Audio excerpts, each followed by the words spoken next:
All right, I believe we are live. Hey, everybody, welcome back to another episode of the side podcast of Film Haven Reviews, which is where I do movie news. And this month we are talking about the movie news of August.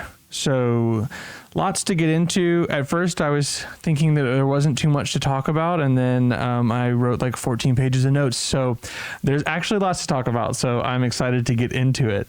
So first things first, I got some updates for everybody, because we all love our good updates. So we've been talking since the movie news podcast started. We've been talking about the Batman 2, the follow-up to the Pattinson Batman film with Matt Reeves. And so we've got a few bits of news here. First thing out of the gate is this is a rumor, but it's a hot rumor. The Batman 2 script may be including Robin, which is interesting because if we look back at the Christopher Nolan Batmans, that was not, they tried to kind of pigeonhole a Robin possibility there at the end of Dark Knight Rises, which is the third in the trilogy. And then if you look at the Michael Keaton Batman or the Tim Burton Batmans, they didn't do that until the third movie, and then that Michael Keaton was gone. It was just kind of messed up. So Robin really has kind of had a weird tenure in the live action film. So I think this could be interesting to go right out of the gate on the second film, have Robin in there. I think that could actually be good. We'll see. So one thing that is confirmed, not rumor, is that Harvey Dent will be in the Batman 2, which is really fun. Of course, Harvey Dent being Two-Face. So I'm guessing it might have him becoming the district attorney, and maybe in this one he's not quite Two-Face yet. Maybe in this one he's just the district attorney. But then by the third one or something, they'll kind of start that arc. Who knows? But he is going to be in the film, which is kind of cool.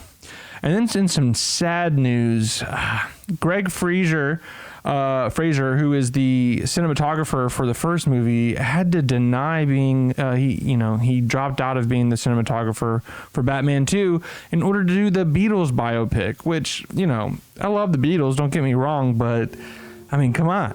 I mean, the Batman 2 and the original, him in the first one, I mean, it's one of the reasons why the movie is so good. The cinematography in that film was honestly snubbed at the Oscars. I don't even think it got a nomination, which is really sad because it should have gotten one. It is definitely one of the things that makes that movie work the way that it does. That moody, very low light, but still colorful somehow. Cinematography was really well done. I mean, just think about the iconic scene of him revealing himself coming out of the shadows. I mean, it's just so good. A very, very good cinematographer there. So it's very sad to see him move on and go with the Beatles instead, which, I mean, of course, I'm sure the Beatles movie is going to be great. It's got a lot of big names in it, but I don't know. If I was a cinematographer, I'd probably want to go for the dark, moody movie versus the music movie, but that's just me. Moving on, some more updates. As always, we have to say something about Guillermo del Toro's Frankenstein.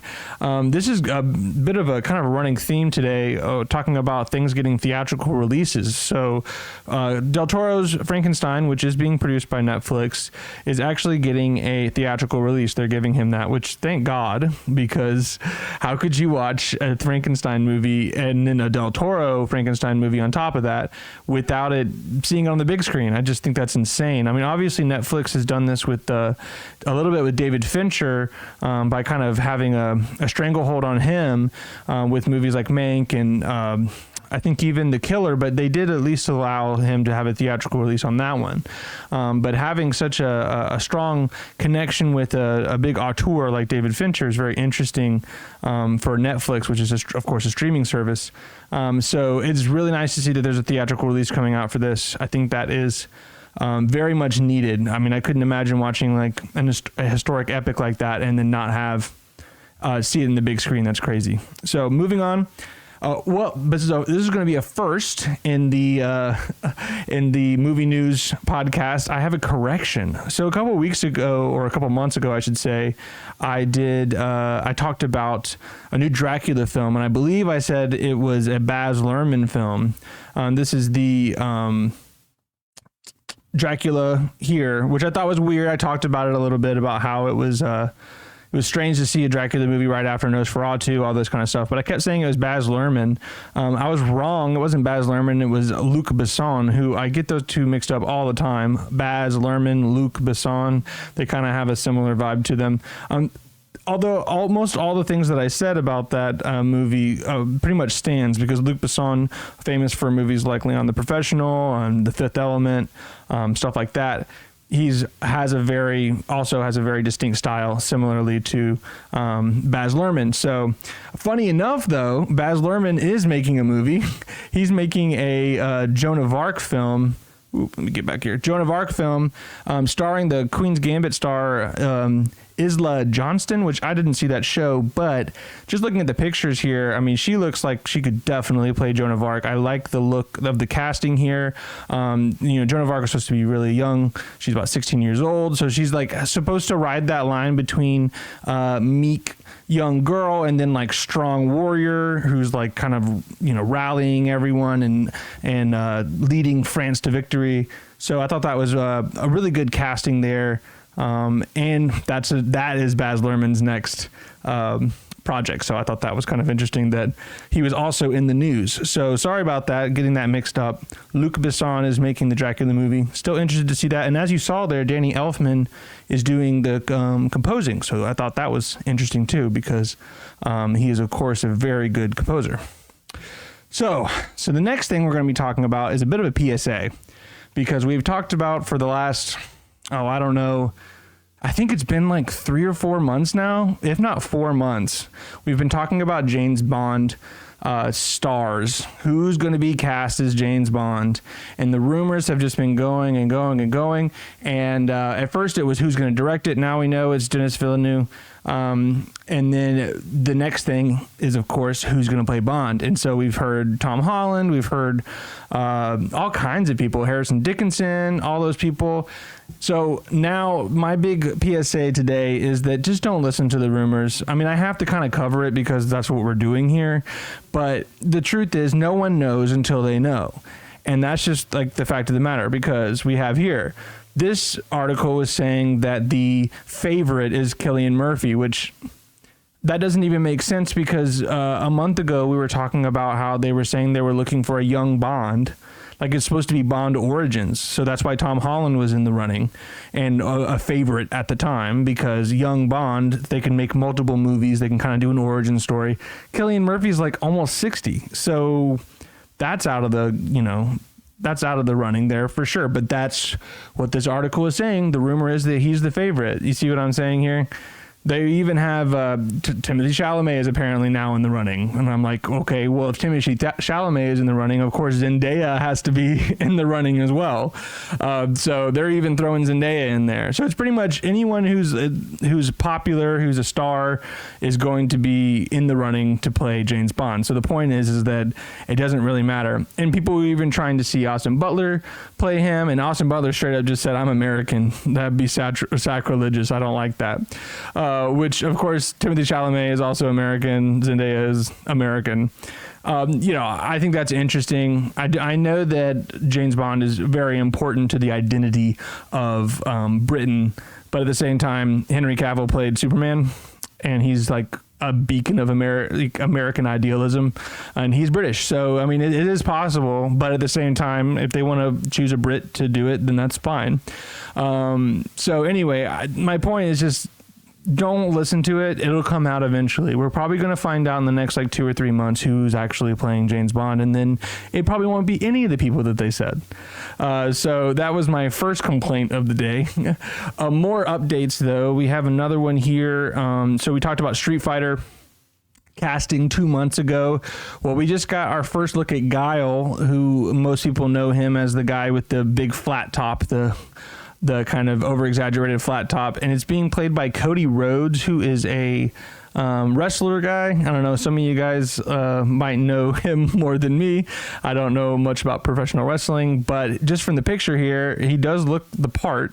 And then I did love, though, the reveal, the kind of announcement of him was great, because you see him with the shadow there of his silhouette of the haircut. I thought that was pretty funny. Kind of a cool way to introduce the new casting. So I think that's it for all the updates. Now it's time to get into the news proper. So the next thing here is we got to go back to Frankenstein, because there's new Frankenstein news, and it's not anything to do with Del Toro's Frankenstein. We're getting another Frankenstein, and it is apparently going to be played by, the monster is supposed to be played by Sebastian Stan. So I don't know. So this says that he'll star in it. So I don't know if that means he's going to be Frankenstein, or if he's going to be Frankenstein's monster. Of course, like in Del Toro's, Oscar Isaac is playing Frankenstein, and Jacob Elordi is playing Frankenstein's monster. So I don't know who he will play. He does kind of look like he could do the monster, but who knows? It's also directed by Radu Jude, which I had to look him up, and he hasn't really done much, which is kind of interesting. I think most of the stuff he's done has been kind of experimental.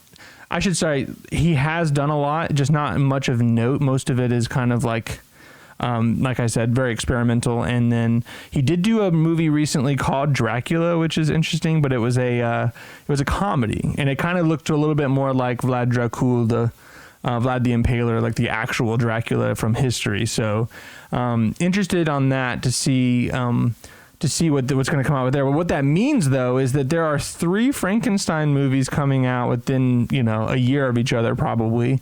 We have, of course, the Del Toro Frankenstein. We also have Maggie Gyllenhaal's The Bride, where Christian Bale is playing the monster. But that one looks like basically the, what's his name?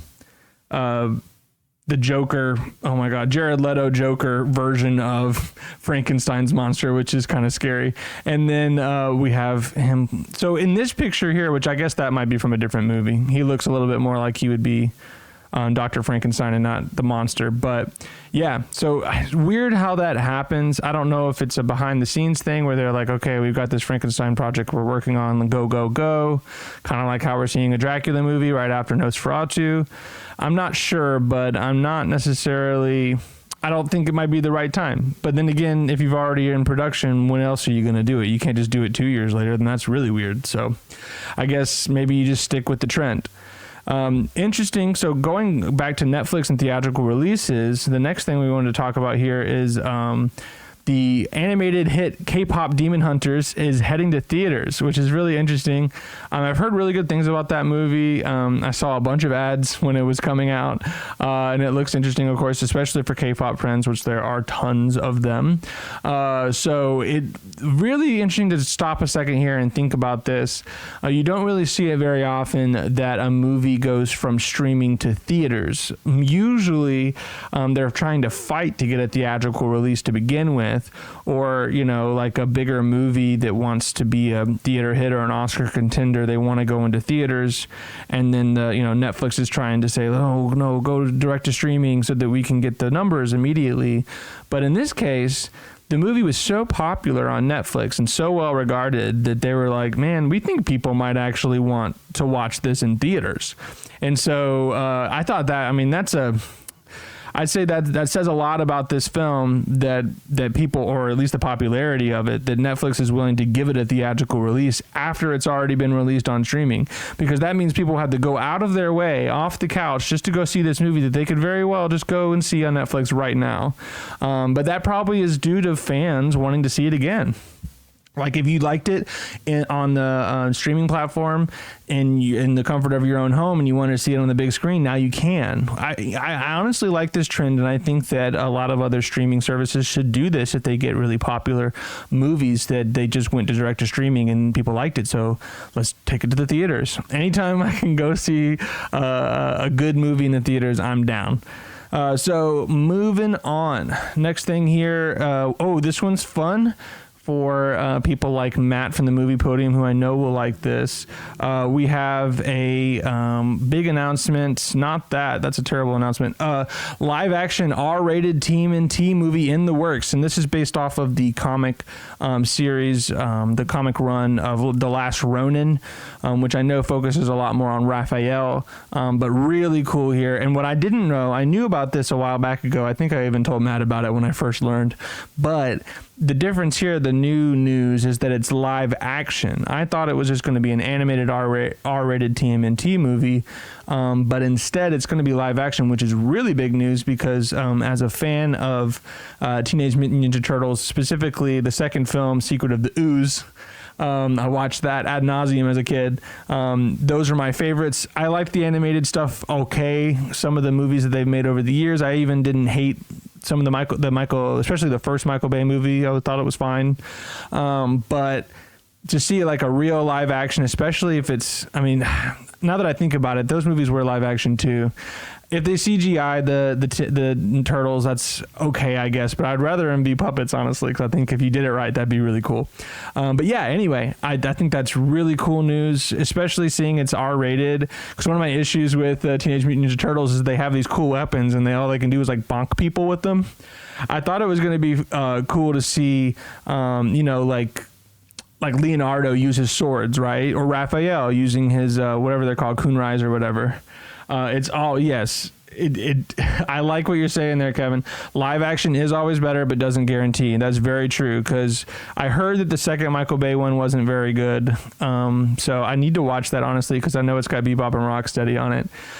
But yeah, so I think that the actual source material is good, and so we have a good kind of like maybe starting on the right foot here to have an R-rated film, and then it also be this kind of samurai vibe, and not like the third Teenage Mutant Ninja Turtles movie where they Turtles in Time or whatever, where they go back to China.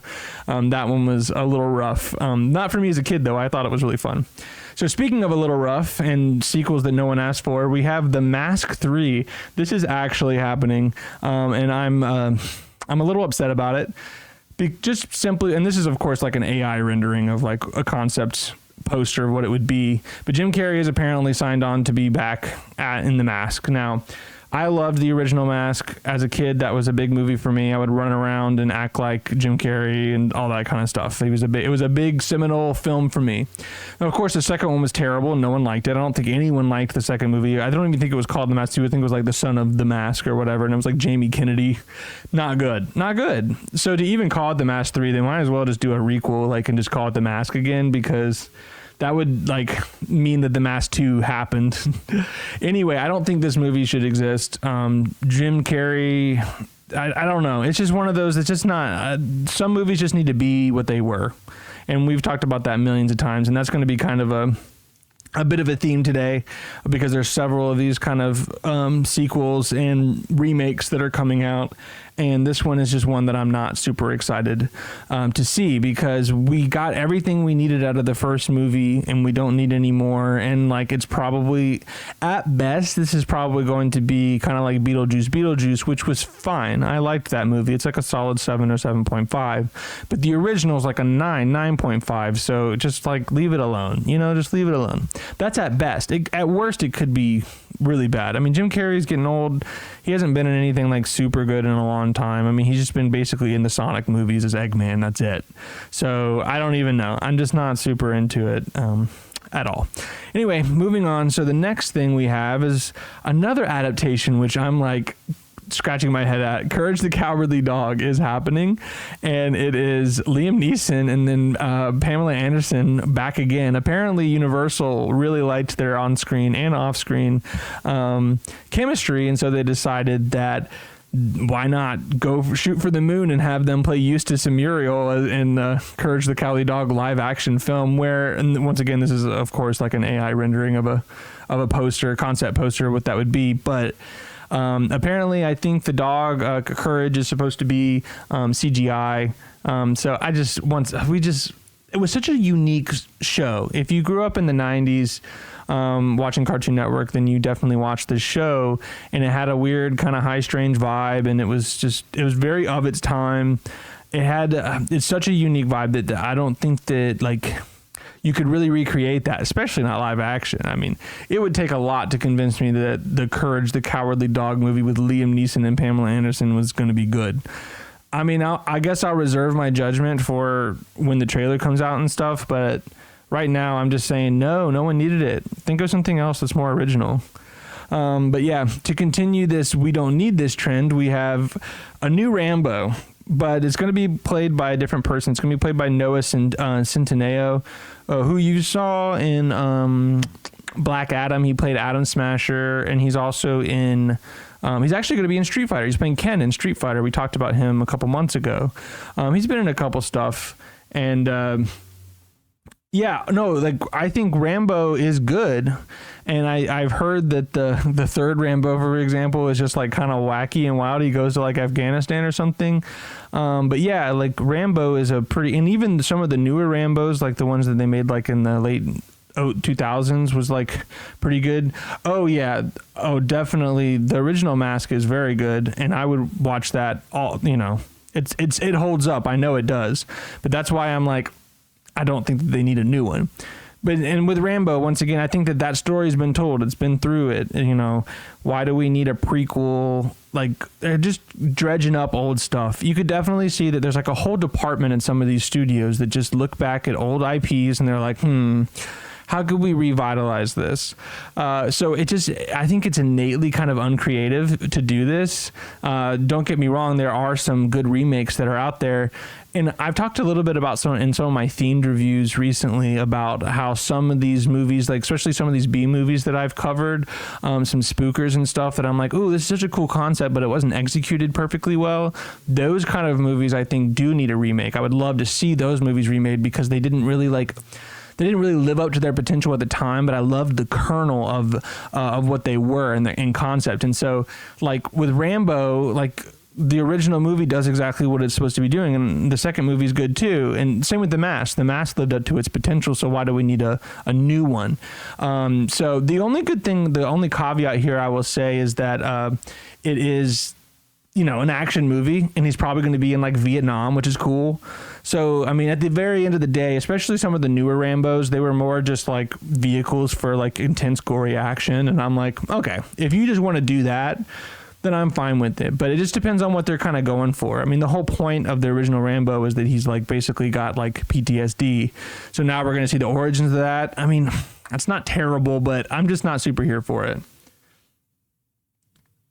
Yes, and that too. It's like the Noah Centineo is not necessarily, I mean, I don't think he's a bad actor. I liked him as Atom Smasher in Black Adam.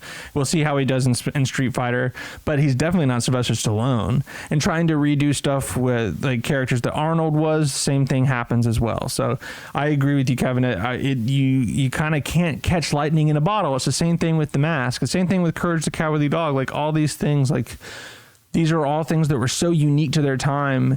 To try to redo them again, I just don't know if you're going to be able to catch that magic. So next thing, speaking of originality, now that we're talking about all these remakes, there's a nice little pivot here with Warner Brothers is reportedly focusing more on original movies after their 2025 profits came from original films. So you look at their biggest money makers, which was F1 and Sinners. Those both are original movies, and I think they're starting to understand that just kind of going back to the well of sequels and requels and remakes is kind of got diminishing returns. I think everyone talks about it kind of in passing with each other that they're tired of remakes. It's kind of like a long joke. Everyone says it all the time now. So I think it's starting to show maybe in the box offices that doesn't always work. And so especially looking at these two movies, I mean, Sinners was wildly popular. F1 was wildly popular. F1 made more money than a lot of the summer blockbusters in July because it was an original film and it was fun to watch and it was just pure entertainment. And of course, directed by the same guy who did Top Gun Maverick, which was just like I think it passed $1 billion. I think it might have even, it was like an incredibly profitable movie. But funny enough, that was like a 30-40 year sequel. So that says something as well. But anyway, one of the things I think that this kind of goes to a greater concept that I wanted to talk about today, which is that originality versus remake. And I think as Zach Kreger, who did Weapons, how he talks about the originality of horror right now. And so if we look at our horror movies, 2025 has been a successful year for original horror films. And look at these. I mean, I don't like Rotten Tomatoes, but Sinners, 97%. Weapons, 95%. Together, 90%. Bring Her Back, 89%. Like, these movies are getting great reviews, and all of them are original. Most of these, let's look at this. Actually, well, Together we have to think about, because that movie is actually actively in a lawsuit about stealing someone else's idea. But all three of the other movies were written and directed by by the same people. Ryan Coogler wrote and directed Sinners. Zach Krieger written and directed Weapons, and then the Philippou brothers wrote and directed Bring Her Back. So these are original directors who are writing their own movies, new ideas, and they're being, lauded, and they're also box office hits, especially considering most of them, except for maybe Sinners, is very low budget. And that is kind of what Zach Krieger has talked about in interviews, how he feels like horror is, sadly, he thinks it's a sad thing, that horror is really the last space for like creative, original ideas in the mainstream. And that's, I think, in some ways why we're having a horror golden age at this time, is because this is the place where risks are being taken. Because if you think about it, at most you're looking at maybe a $40 million budget for a horror movie, which compared to the $200 million plus that we're seeing with all the big Marvel movies and the DC movies and other blockbusters like Jurassic Park, is a lot smaller of a budget. And with that, those producers don't feel like they need to get their grubby little hands in every single decision to make everything safe. So these creators who are making these horror movies, who are really good directors, have the ability to take risks and do things that are different, because at the end of the day, those producers are willing to let them take those risks because the money isn't as important for them to lose. If you lose $100 million on a blockbuster, that's a big deal. If you lose, it's kind of crazy, but if you lose $40 million, it's not nearly as big of a deal. There's a big difference between $40 million and $100 million. So I think that says something, though, right? I would love to see some of these other genres given the same kind of leash that the horror films are. Don't get me wrong, I love that we're in a golden age of horror, but at the same time, I think I'm with Zach Krieger here in saying it's kind of sad to see that creativity has been kind of relegated to one genre. When we look back, decades from now, and we look at this time, we're going to be real happy that that kind of happened, at least in the horror sense. But in some ways, some people are even saying with the Rambo movie, let's go back to that, why the Rambo prequel proves Hollywood has no new ideas. People are already writing about this. They think that another announcement of a prequel of a long-lasting kind of franchise is just showing that Hollywood's out of ideas. So I'm really happy that Warner Brothers is deciding to look at this and say, hey, maybe we should pump out some numbers for some people who are doing some original work, because Sinners was a fairly big budget and it was a big payoff, even though that movie is strange. You have basically From Dusk Till Dawn, but in the South, in the Deep South, and I don't know, it just kind of, it's also somewhat like a musical. It's a strange film if you really think about it. So the fact that they took that kind of risk is really good. Okay, back to the old grind though. We've got another one here. Let's see. World War Z is now a priority at Paramount. A new World War Z film. So a second one. Come on. Oh, Kevin, I would definitely watch F1. I wish you could have saw it in theaters because it was amazing. Allie and I, one of our friends, we saw it at the RPX, basically the Temu IMAX, and it was incredible. It was just awesome. But speaking of Brad Pitt, we're talking about World War Z here. And so this is an exact example of the opposite of what Warner Brothers is doing. They're coming back to an old movie that made them a bunch of money, World War Z, but it's a movie that no one's talked about unless you've played the video game, which I think even that is old at this point. There's no one's talking about World War Z. Zombies aren't even that popular right now. Besides 28 Days Later, no one's talking about zombies. And they have proved to be kind of diminishing returns for a while now. So the decision to do this, the only thing I can think of is that Brad Pitt was such a big hit in F1 that they wanted to maybe get him back on for a World War Z sequel. I don't know. But it's just an exact example of what I'm talking about. But let me take a drink real fast. In proof that I am a hypocrite, now let's talk about all the remakes that are happening that I'm actually excited for. Small Soldiers creator says he thinks it's time for a Small Soldiers 2. Very happy about this. See, this is one of those movies that was great. It did live up to its potential. It doesn't necessarily need a sequel, but it also, I'm not mad that it's getting one. I mean, this is just pure hypocrisy for me because I think maybe I just loved that movie as a kid so much. And it's just a kid's movie, you know? Like, Disney does this stuff all the time. People, I mean, I've complained about that too, I guess, but especially since Tommy Lee Jones is getting really old, I would love to see him reprise that role one more time before he gets too old to like retires from acting, that kind of thing. So I don't know. It's just kind of funny. I think too, this movie's a little bit niche. It's not like saying, oh, we haven't done another Toy Story in a while. Like this movie is like, there was a one and done in like 98 or 99.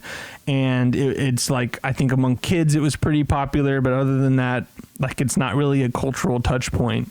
But for a lot of people, they remember having that VHS, the little plastic VHS cover with Small Soldiers on it. And that was me. I loved it. So I think that remaking that is more of like it's more of a niche thing. So I think that may make it passable a little bit more. But to me, it seems too that it's the creator of Small Soldiers, who I don't even know who that is. But if it's a small time director or like a one-time director, like he hasn't made that much other than Small Soldiers and he wants to do it again, I feel like there's a little bit of a passion there.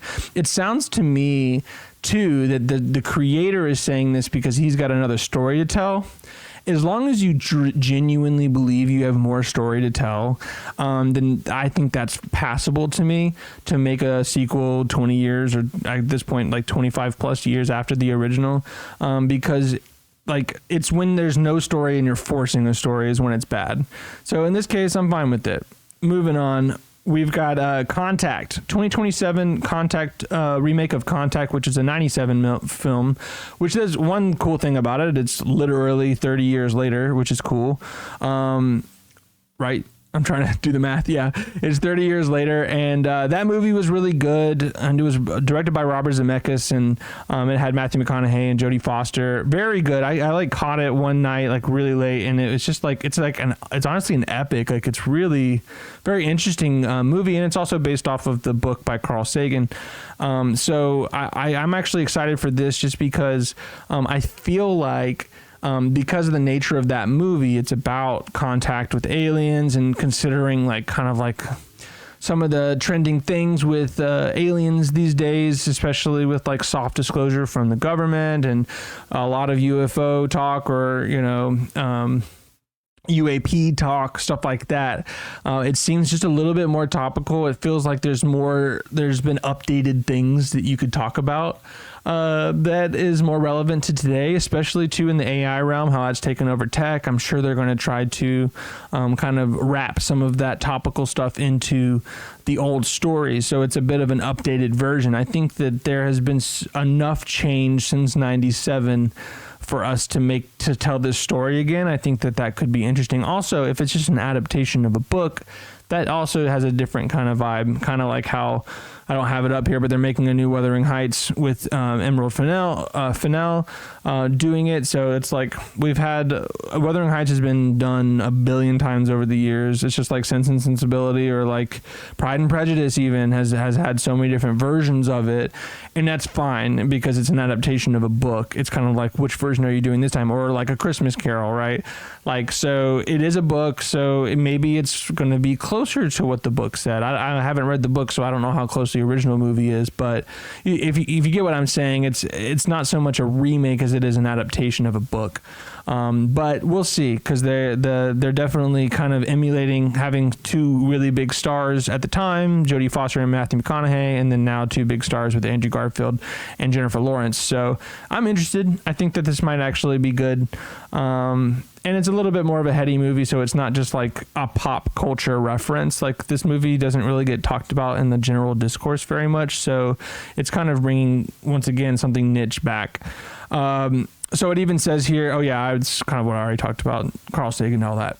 Next one, Urban Legend.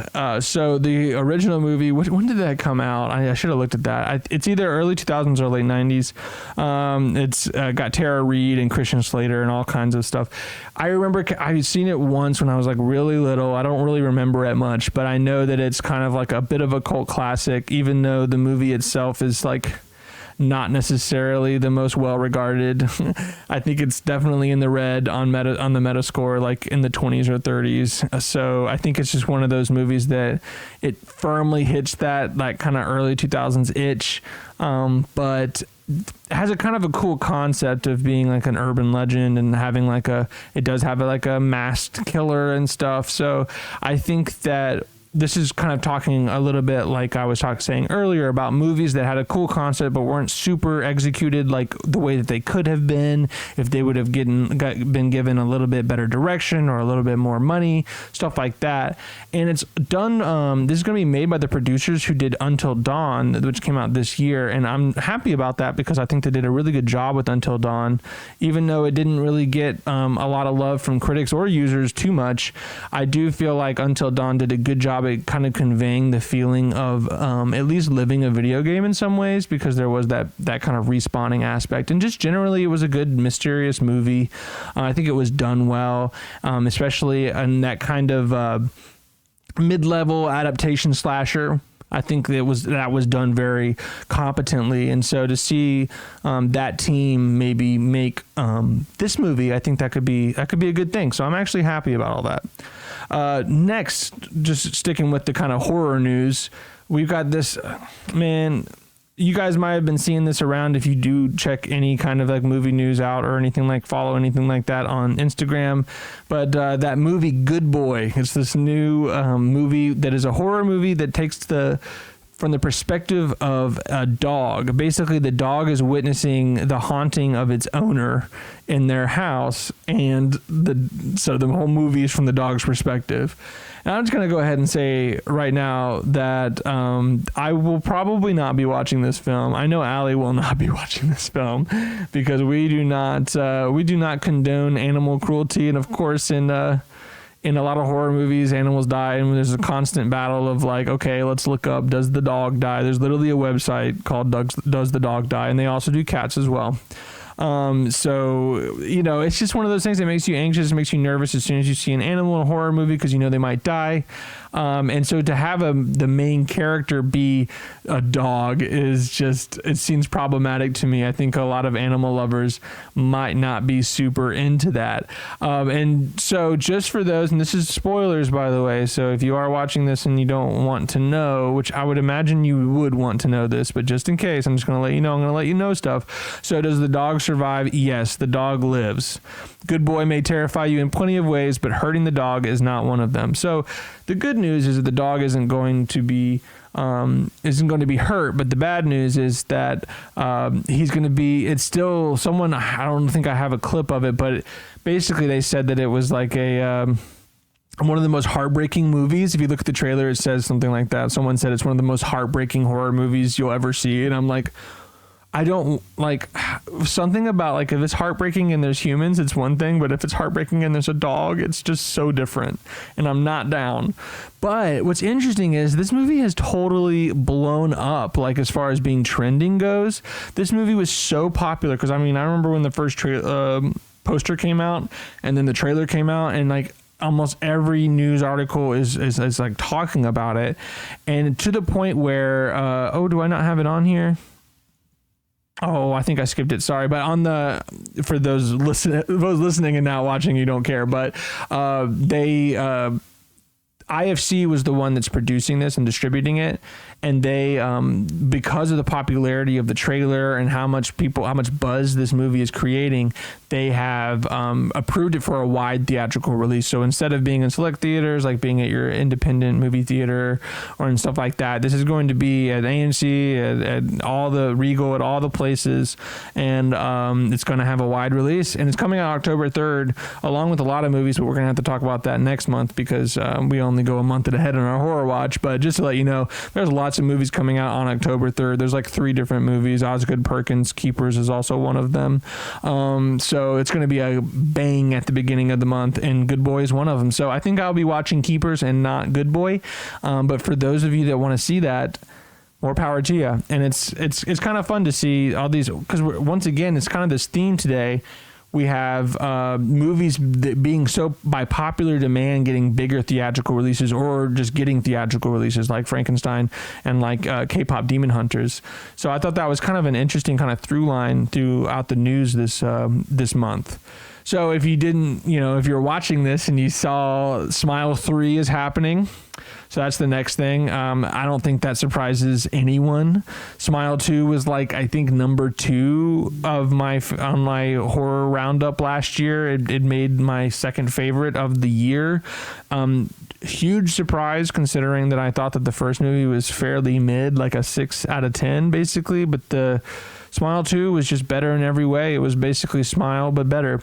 And so this doesn't surprise me at all. It's apparently supposed to be coming out next year sometime. It's already in pre-production. So I'm excited to see what they're going to do with that. Very interested, actually, to see if they're going to just rehash the same concept again like they did with Smile 2, or if they're going to try to explore a little bit more and kind of go forward. I don't know which one I'd like more, honestly, because I think it's like if it ain't broke, don't fix it. Smile 2 did a good job at basically having the same journey in some ways as the original one, but just with different circumstances. And I think as kind of a motif that could be a really interesting kind of thing that the whole series could do. So it's not so much what's going to happen, it's who's it's going to happen to and how is it going to happen, which I think could be really interesting. I think that I would like to see that. And it would be, to me, it would feel a little uneven if Smile 3 took a detour, because it's at this point you kind of got a thing going, and so you should just keep that going. In huge, massive news, this is our last bit of horror news today. This comes from a Facebook post, actually, that my buddy Elliot sent me because he knows how much I love this game. Michael Myers is getting his own video game by the same people who did the Friday the 13th asymmetrical horror game. So for those of you that haven't played that game or the game Dead by Daylight, it's pretty popular even among people that don't play a lot of video games. In the Friday the 13th one, you play as Jason. You can either play as Jason or you can play up to 8 counselors. So there's it's basically 1 versus 8. The counselors have very limited capabilities. They're running around Camp Crystal Lake and different versions of the Camp Crystal Lake depending on what movie is taking place, which that is really cool. So you have different versions based on the movies of Jason, his whole costume and his powers and stuff like that. And then the same thing goes with the counselors and the maps. So that game, I loved it so much, especially as a lover of that series, Friday the 13th. And every Friday the 13th, I would definitely be downloading that game and playing it. And I played it all the way up until they turned the servers down, which made me really sad. But that type of game is kind of it's kind of gone off. They made a Texas Chainsaw Massacre version of it, and they also made a Dead by Daylight, which has Michael Myers as a character on there, which is interesting. But yeah, it's the same people, Dead Central, who are developing it, because it even says here, Halloween video game from John Carpenter and team behind Friday the 13th. The game reveals Michael Myers in first official trailer. So there's now a trailer out. You can go look at that. One interesting thing, too, I know this is more video game news than it is movie news, but it is based off of movies and famous movies at that. John Carpenter himself, who is a famous movie director, has begun doing a lot of game developing. I know he's a big gamer himself, especially in his kind of retirement. He has decided to relegate himself to playing Xbox, as he says himself. He helped develop a game recently called Toxic Commando. I've been seeing trailers about it. So he's really getting into this video game producing, which is cool. So it's actually nice to see that the person who created Halloween is in kind of part of the team who is creating the game. I think there's something about that that's really special. So I'd be very excited about this. Apparently it's coming out next year, so I will be looking out for that. Definitely will be playing it. Very cool. So lots of motifs today, lots of different themes that we've been through lines. And one of the through lines, which I guess is pretty common with every box office kind of movie news type podcast, is, flops and failures versus successes, box office successes, stuff like that. But I saw a bit of a kind of a trend here with some of these box office failures. So recently Eden, which just came out a week or two ago, this Ron Howard movie, it's kind of a thriller like kind of like a survival thriller of sorts. It's more of like to me, it seems like a mix of like, what's the Spectre? What's his name? Oh my God! Like the Agatha Christie kind of Murders on the Nile and stuff, but also it's like an island movie where everyone's like living on an island and there's all these different personalities that are clashing and it turns violent. Anyway, it looks interesting, but as we see on the post here, Eden has opened to just $1 million on a budget of $50 million, making it one of the biggest flops of all time. And importantly, I want to point out two of the people that are in this movie, which is Ana de Armas and Sydney Sweeney, two people that have been trending over the years, especially Sydney Sweeney, who have been front-running some movies and have also been front-running some flops.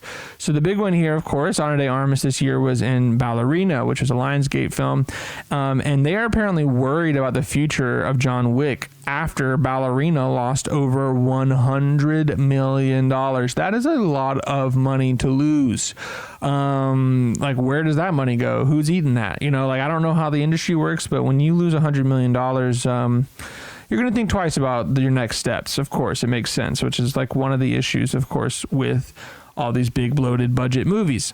The movie had I think it had a $90 million budget and it made like $135 million. So I guess they wanted to at least make 200 and something million dollars and they didn't get there.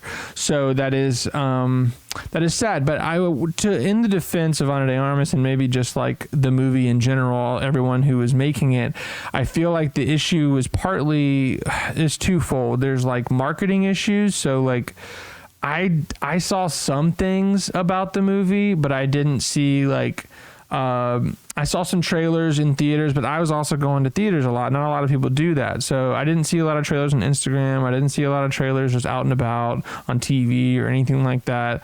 Like, I feel like they could have marketed it better. And two, they made a spin-off of a movie.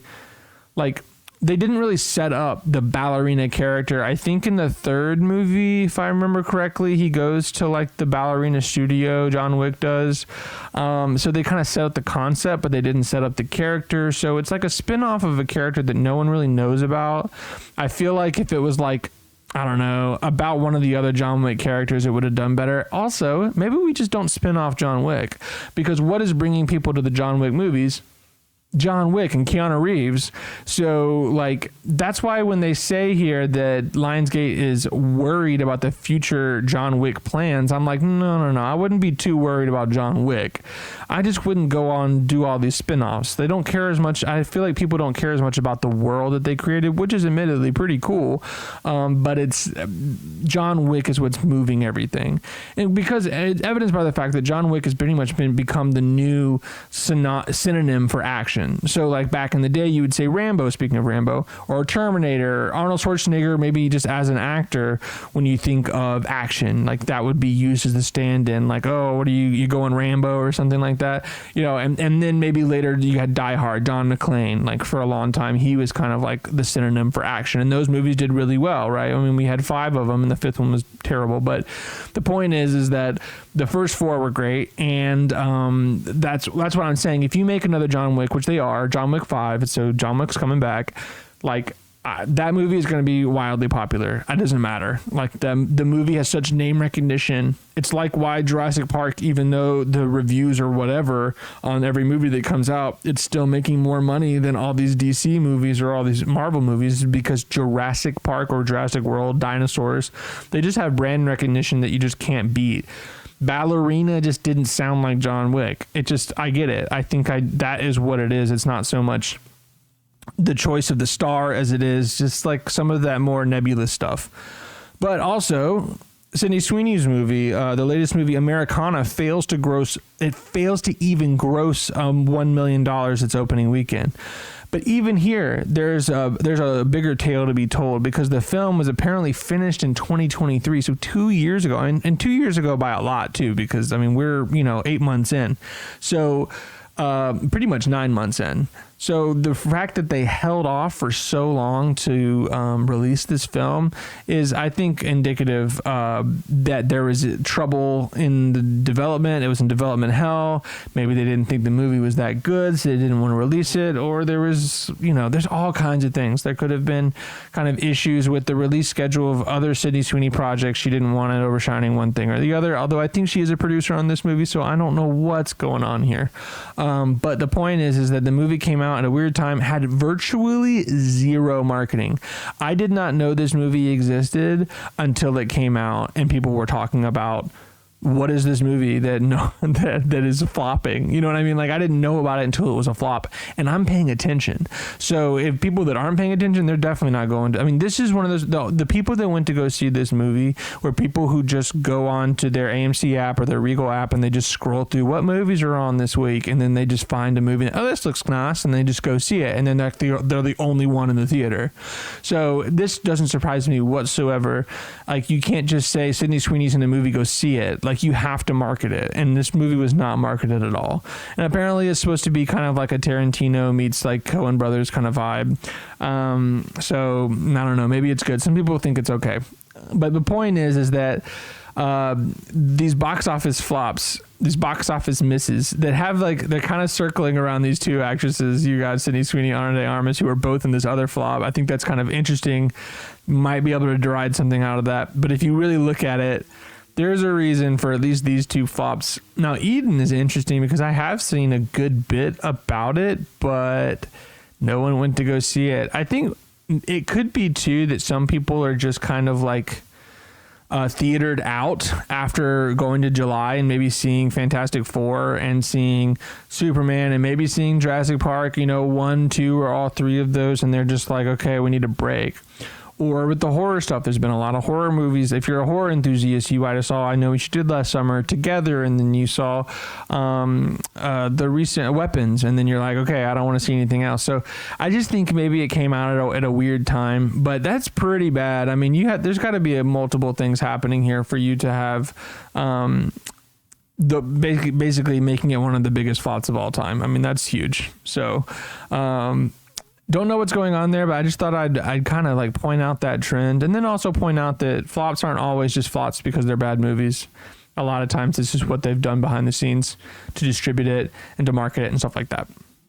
So, moving on to our horror watch list. So we got to talk about the movies that are coming out, horror movies that are coming out next month. So these are horror movies that are coming out in September. We've got 3 big ones that you probably have heard of already or have been expecting. And then we've got 2 ones that are way under the radar. I don't even know when exactly they're supposed to be coming out.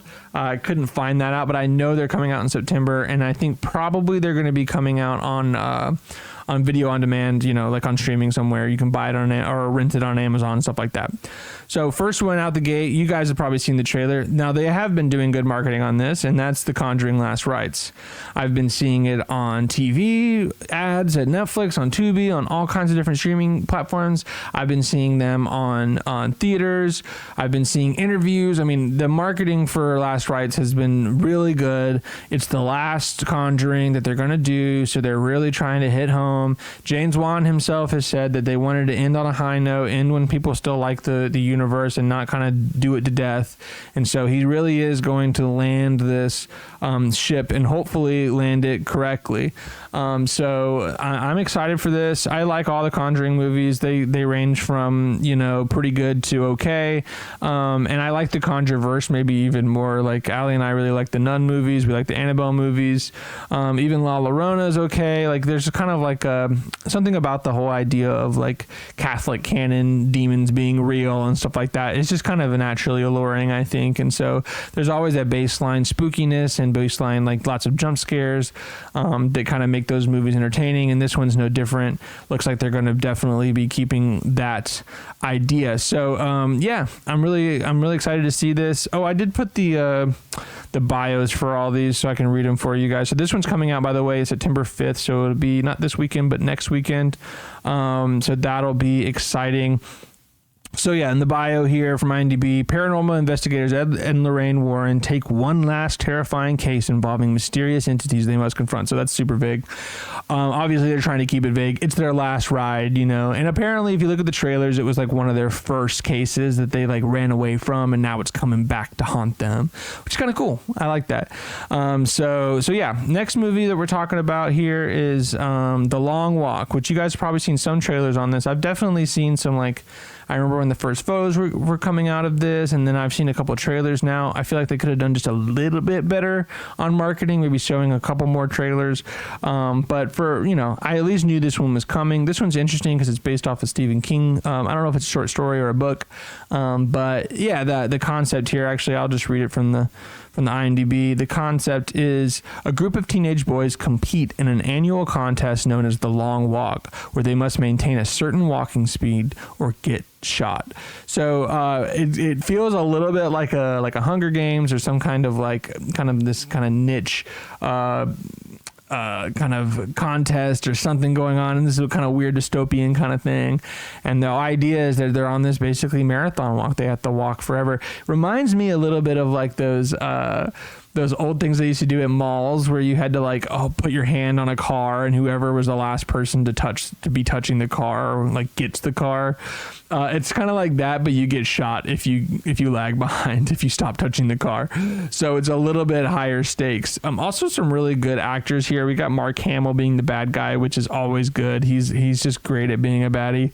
And then you got Cooper Hoffman, who's awesome. Of course, he was in Licorice Pizza, but he's starting to come back and do some other things. With his.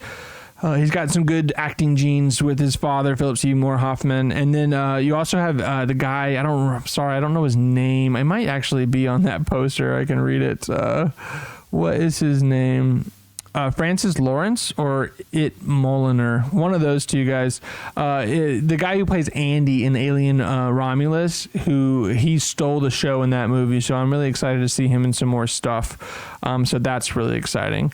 That one's coming out, by the way, in September 12th, so it'll be the weekend after or 2 weekends maybe after the 5th. So the next one, this one's coming out on September 19th, and that is, you guys have seen it. This one also has done a really good job, as always, with the marketing, and that is Him, which is from Jordan Peele. Weirdly enough, I swear when they first announced this movie that they said Jordan Peele was directing it, and even sometimes in the trailer it says like a Jordan Peele film,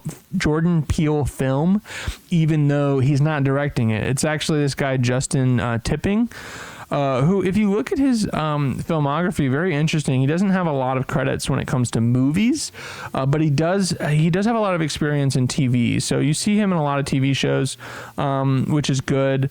Like he has a lot of experience filmmaking in some form or fashion. And apparently, according to Jordan Peele, he's a visionary. So if he's feeling good with them, it's just interesting because I feel like this is a movie that Jordan Peele should be directing. It seems very Jordan Peele. I feel like he had a lot to do with the concept, but at the same time, the movie, it's called Him. So you got Get Out, Us, Nope, Him. It feels like his kind of motif when it comes to his naming scheme, and also just like the high concept horror. It just seems a little bit more like a movie that he would himself direct, but I feel like, I swear he was directing it when they first announced it. I bet he probably stepped down because he had some other stuff to do, and let this guy take the lead. That's my theory, at least. But according to IMDb, the bio says, a young athlete descends into a world of terror when he's invited to train with a legendary champion whose charisma curdles into something darker. So it's basically like a sports movie, and then it turns into like a cult movie, which is pretty cool. So I'm interested, and I think a lot of people, there's a lot of buzz, a lot of hype about this. I think this will be one of the later kind of big hits of the year. I think the big ones that we're looking at, obviously Good Boy might be a sleeper, but Him and Frankenstein, I think those are the two big kind kind of horror movies that are going to make waves. Possibly Osgood Perkins' Keeper, even though there hasn't been a lot of marketing on that. It just kind of came out of nowhere. But people really like Osgood Perkins, especially because of Longlegs. So I think he could kind of come out with a bit of a sleeper hit there in October. So next movie we're talking about Strangers Chapter 2. Very excited about this, especially since it is coming out a year to the day of Allie and I's wedding. So we're getting married in 2026, September 26th, but this movie's coming out in September 26th, which is great because of this year, because we really love The Strangers, as like all of the movies. Like The Strangers Chapter 1 wasn't like the best movie ever, but it honestly wasn't nearly as bad as everyone was saying it was. There was some bad acting, especially from the fiance in that movie, but I personally really liked it. It was pretty much more of the same thing from the first movie. And then I really like Pray at Night, the second film as well, is very good. So all those movies are good. So I'm excited for this one because this one also seems a little bit more action-packed than the first one. It's kind of like the gloves are off a bit. Although they're being very vague about the bio. The bio is literally the same bio as The Strangers Chapter 1. This may be partly due to the fact that they filmed all three of the movies at once. So all of them are done. They're just waiting to release them, basically. So that's interesting. They also filmed them, I think, out of order as well. So they could be filming scenes from the second movie one day and then scenes from the first movie on another day, which is really weird. But there's going to be 3 chapters. So this is definitely the middle section. And as per usual, a lot of times the middle movie is low-key the best one. So that's really interesting. I think I'm really excited to see this. It comes out September 26th, of course, like I said before. And yeah, so that's like all of them for the big ones that I know when they're releasing. We've got 2 weird ones here that we can talk about. One's called Rabbit Trap, which, as you can see from the poster there, it's got Dev Patel in it, which is really interesting because Dev Patel is like obviously a huge actor now. I mean, he even wrote and directed a movie last year, The Monkey Man. So he's like kind of a big deal, even though this movie is completely flying under the radar. Some of the reviews on IMDb are not super good, so I'm wondering if maybe it's just like one of those that they're trying to bury. I have an idea that or I have a feeling that it's just one of those forced bombs, kind of like Sydney Sweeney's Americana. So that's interesting. But to read the bio here, it is, according to IMDb, married couple Daphne and Darcy Davenport are 2 musicians who moved from London to a cottage in Wales to complete their new album. By accident, they record a mystical sound never heard before and gradually disconnect from reality. Ooh. So I saw there it's a little bit of like a folk horror, which is interesting. So I guess they're going to be like in the outskirts of Wales, and then they hear something. So there's a little bit of like a almost Lovecraftian, it says folk horror, but I'm getting like, because part of one of the things with Lovecraft is that you're kind of knocking on the door of like you're pushing science to the point where you're knocking on all these eldritch horrors, cosmic horrors that are bigger than you can ever imagine.